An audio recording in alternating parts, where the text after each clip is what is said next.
ఇక్కడ బయటనే ఆపేసి హాస్పిటల్ వరకు కూడా పోకుండా ఇక్కడ పోలీసులు అడ్డుకుంటున్నారు. వాస్తవంగా మేము నిన్న రాత్రి 11 గంటలకు దాదాపుగా ఇక్కడ చేరుకొని పనులు అన్నీ పూర్తయింది. ఎన్కౌంటర్ జరిగి ఇప్పటికి 24 గంటలు కూడా దాటిపోయింది వాళ్ళు ప్రకటించిన దాని ప్రకారమే. కానీ ఇప్పటివరకు కూడా వాళ్ళు ఇక్కడ రాత్రి శవాలు వచ్చినాయి, ఇక్కడ మార్చిలో ఉంచామని చెప్తున్నారు. కానీ ఇప్పటివరకు కూడా శవాన్ని చూపెట్టడానికి కానీ కనీసం డెడ్ బాడీస్కి సంబంధించినటువంటి ఫోటోల్ని కూడా ఇప్పటివరకు రిలీజ్ చేయడం లేదు. అసలు ఇది ఎందుకు ఇలా చేస్తున్నారు అనేది చాలా అనుమానాలకు సాధిస్తున్న పరిస్థితులు మాకైతే. ఎందుకంటే మేము కనీసం మేము రిక్వెస్ట్ చేస్తున్నాం, ఇక్కడ పోలీస్ అధికారులు కానీ ప్రభుత్వాలు కానీ రిక్వెస్ట్ చేస్తున్నాం అంటే కనీసం మమ్మల్ని డెడ్ బాడీస్ ఐడెంటిఫై చేయడం కోసం చూసుకోనివ్వండి అని మేము అడుగుతున్నాం. ఆ తర్వాత మీరు ఏ ప్రాసెస్ అయితే ఉందో ఆ ప్రాసెస్ కొనసాగించండి, మీరు ఆ పోస్ట్ మార్టం కానీ ఇంకేదైనా ప్రాసెస్ ఉంటే కొనసాగించండి, గంట లేట్ అయినా పర్వాలేదని మేము అంటున్నాం. కానీ మీరు పోలీస్ అధికారులు కానీ ప్రభుత్వం కానీ ఇప్పుడు వాళ్ళకి కనీసం చనిపోయిన వాళ్ళకి డెడ్ బాడీస్ని సంబంధించిన ఫొటోస్ ఏమి రిలీజ్ చేయడం లేదు. మేము ఇక్కడ వచ్చి ఉన్న వాళ్ళకి కనీసం డెడ్ బాడీస్ చూపించడానికి కూడా ప్రభుత్వం సిద్ధపడడం లేదు. అంటే దీని వెనుక అసలు ఏముంది అనేది చాలా అనుమానాలకు మాకైతే తావిస్తున్నది. అంటే చాలా ప్రీ ప్లాన్ మర్డర్ చేశారా ఇది?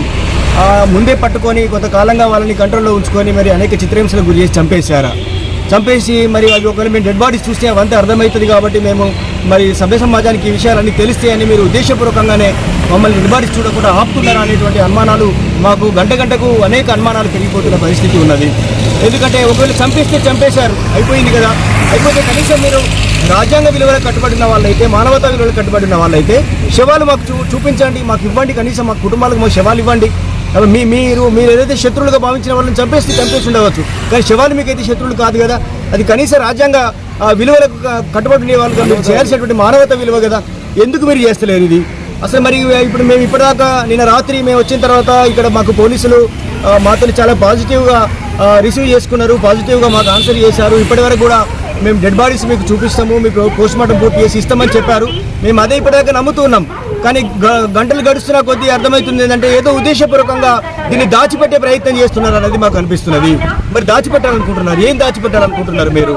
అంటే మరి ఇంతకుముందు కొంతమంది విషయంలో ఎన్కౌంటర్స్ జరిగిన తర్వాత మరి నిమిషాల్లో గంటల్లోనే మీరు ట్విట్టర్లో ఈ రాష్ట్ర ప్రధానమంత్రి గారు కానీ ఈ దేశ ప్రధానమంత్రి గారు కానీ హోంమంత్రి గారు కానీ నిమిషాల్లోనే గంటల్లోనే మరి ట్విట్టర్లో కూడా ప్రకటించి పెద్ద ఎత్తున ఇవాళ మరి ఆ ఫోటోలన్నీ కూడా ప్రకటించి పెద్ద విజయం సాధించమని ఫోటోలు కూడా ప్రకటించగలిగినప్పుడు అంత పెద్ద సుదీర్ఘమైనటువంటి రవాణా మార్గాలు కూడా లేనటువంటి చాలా సుదీర్ఘమైన లోతట్టు ప్రాంతంలో ఉన్నటువంటి అబుజుమాడి ప్రాంతం లాంటి చోట్ల ఎన్కౌంటర్ జరిగితే కూడా మీరు గంటల్లోనే ప్రకటించగలిగారు కదా, ఫోటోలని కూడా మీరు బయటికి రిలీజ్ చేయగలిగారు కదా.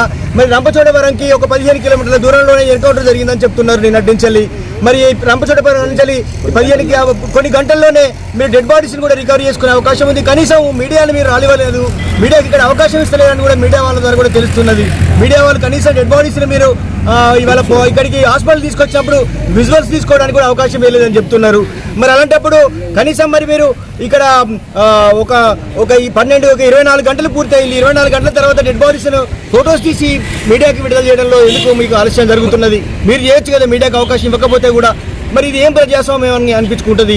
మరి మీరు ఎందుకు ఇవాళ చంద్రబాబు నాయుడు గారు కూడా ఎందుకు మరి అదే మోడీ బాటలో లేకపోతే అమిత్ షా బాటలో నడవాలనుకుంటున్నారా?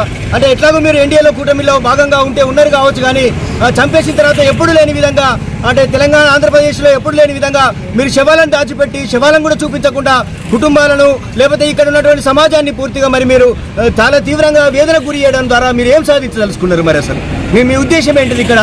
కాబట్టి మేము ఖచ్చితంగా ప్రభుత్వాన్ని విజ్ఞప్తి చేస్తున్నాం, డిమాండ్ చేస్తున్నాము. మీరు ఖచ్చితంగా మాకు శవాలు చూపించాల్సిన అవసరం ఉన్నది.